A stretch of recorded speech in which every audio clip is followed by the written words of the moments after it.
I'm Ian Berwick. I'm one of the vehicle dynamics engineers here at iRacing.com. Today we're going to talk about the delta split timing system that we have in the sim.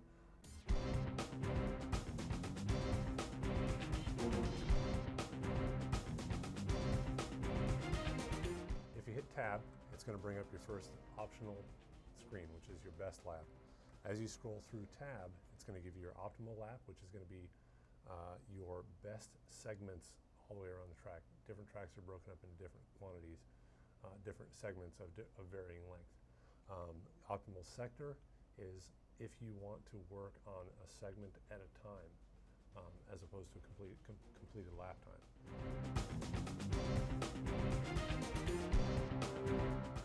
While Kevin's getting up to speed here, he just left the pits, we're going to get an idea about how the bar works. You'll see this grayed out area, and once he finishes the first segment, we're going to start seeing numbers pop up. Again, it doesn't start until you finish a segment. Right now, it's red, which means he's slower than his previous best through the segment. He's also 0.3 of a second slower than the previous. But notice it's going green, and it's still in the slower side of things. It just means he's carrying more speed than his previous best through that segment. Now he's actually carrying more speed through West Bend as well, so it's gone green because he's carrying more speed, and he's now faster than his previous best. Now all he needs to do is make a mistake, and there, we just saw it flash red, so he's a little bit slower at the apex than previously, but he's still improving his time overall. The way this works, to tune your driving to best effect, is you want to isolate the segments where you know you're not as fast as maybe you should be or could be. For example, if he's carrying good speed through all of the track except the S's, he's carrying good speed through the uphill, through West Bend here, and through the downhill. Now, right now we're comparing to the total best lap. So he's 0.3 of a second faster than or slower than he's ever been. So he's going to be slow at this point, I'd say, based on his timing. But what you can do is you can break it down by sector to figure out where you're slow overall.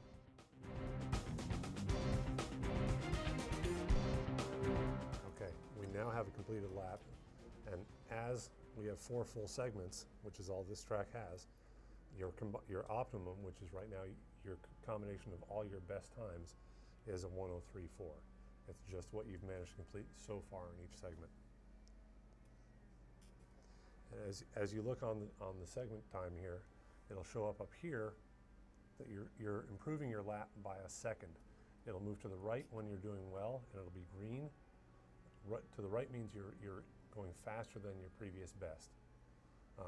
In the best lap segment, it'll complete that for the entire lap.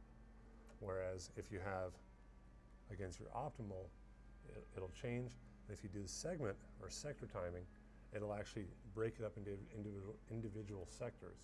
And each sector, you can specify or focus on the best performance in that sector. So while you mess up sector 1, you still have sector 2, 3, and 4 you can work on to improve your lap time overall.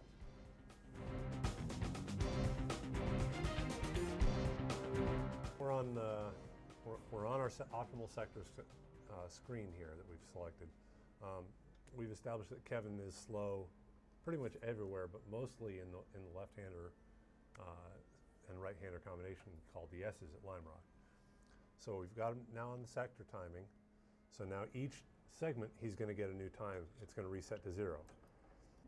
As it goes negative, it means he's actually improving his lap time. He's 0.25 of a second faster than he had been previously.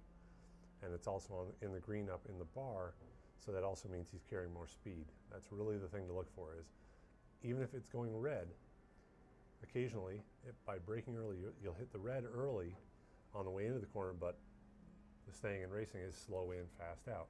So you can give up time because you didn't late brake everybody and give up your exit speed. So if you brake early and you get on the power early, very often you'll see it go red on the way in, but then as you exit the turn, it'll move to the right and go green, and hopefully a negative or green number in this case.